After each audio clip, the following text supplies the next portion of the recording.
Meu nome é João Daniel Lima de Almeida, eu sou formado em História pela Universidade Federal Fluminense,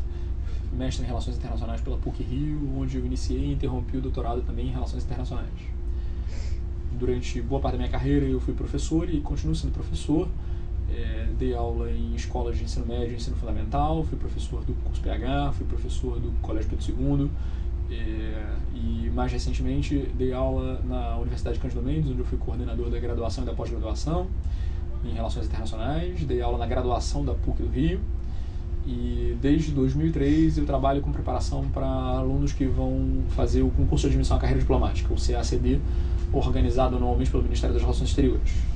Nesse projeto, chamado Curso Clio em 2003, eu montei um grupo de pessoas que preparam para a carreira diplomática e me tornei uma espécie de coordenador com um objetivo muito focado na preparação para a carreira diplomática, que tem tido um certo grau de sucesso ao longo dos últimos anos, e tem aprovado muita gente, porque, de certo modo, a gente se especializou em preparar naquilo que efetivamente cai na prova ao longo dos últimos anos. Na verdade, no caso da área de História, basicamente a História da Política Externa Brasileira, que acabou se tornando meio que forçosamente uma das minhas especialidades,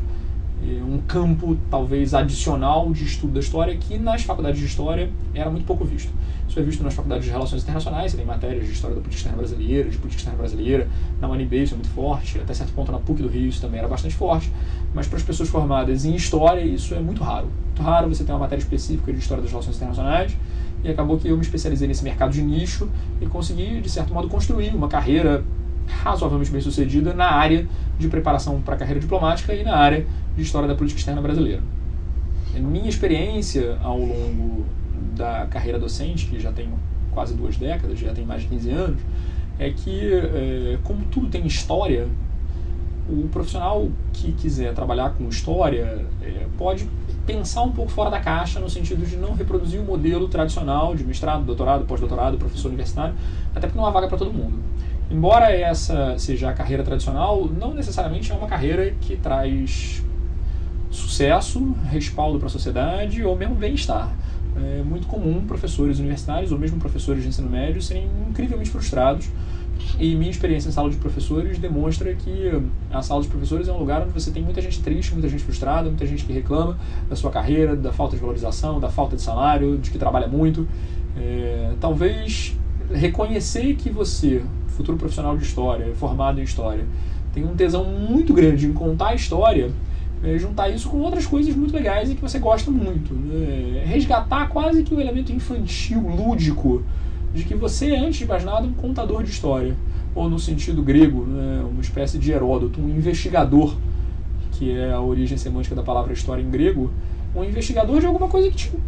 dá prazer, que te faz brilhar os olhos, seja o espaço urbano, seja como guia turístico, seja como confeccionador de jogos de tabuleiro, seja como pesquisador de enredo de escola de samba, seja como alguém que vai pautar uma novela da teledramaturgia, seja como um projeto de teatro, seja como alguém que vai fazer a divulgação científica que os franceses chamariam de vulgarisation, e que não é pejorativo, porque é o momento em que você se encontra com a sociedade que de alguma maneira está despendendo um certo esforço para te formar. É muito triste que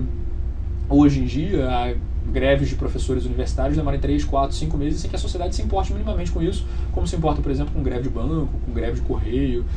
ou com greve dos petroleiros. Para que a sua carreira enquanto historiador tenha uma relevância social, é importante que você abandone a ideia de que a vulgarização ela é uma coisa negativa. Escrever um livro com 200 notas de pé de página, com uma bibliografia enorme, com índice onomástico, que é absolutamente elegível e que só vai ser lido, se é que vai ser lido pela sua banca, não é o tipo de contribuição que se espera para a sociedade brasileira, e só reproduz o modelo de que a universidade está cada vez mais descolada da sociedade. Então, o que você pode produzir, o que tipo de história você pode contar que é bastante interessante para a sociedade em geral. Você pode produzir audioguide para museu, você pode produzir história de famílias, você pode fazer a história de empresas, você pode fazer a história do espaço público, você pode estabelecer projetos os mais interessantes, os possíveis, como o que eu fiz, por exemplo, na área de história da política externa, porque a sociedade havia uma demanda disso. Para passar para o Itamaraty, o indivíduo precisava conhecer a história da política externa. Apenas pouquíssimos conhecedores da história da política externa. Eu tenho a impressão de que hoje boa parte dos meus ex-alunos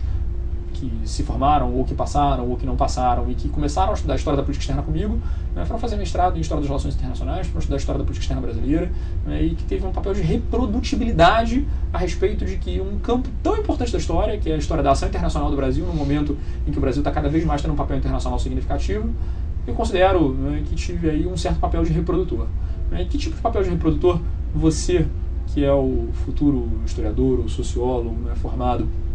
e que está assistindo esse vídeo, pode ter, no sentido de reproduzir sua paixão, de contar a história de uma coisa legal e que vai fazer com que essa coisa fique mais legal ainda, porque você deu a ela uma história, você deu a ela um começo, você deu a ela uma narrativa, e você resgatou esse elemento lúdico que faz com que as pessoas brilhem os olhos no momento em que elas veem que tudo tem uma história e que quando tem história fica mais legal e mais bonito.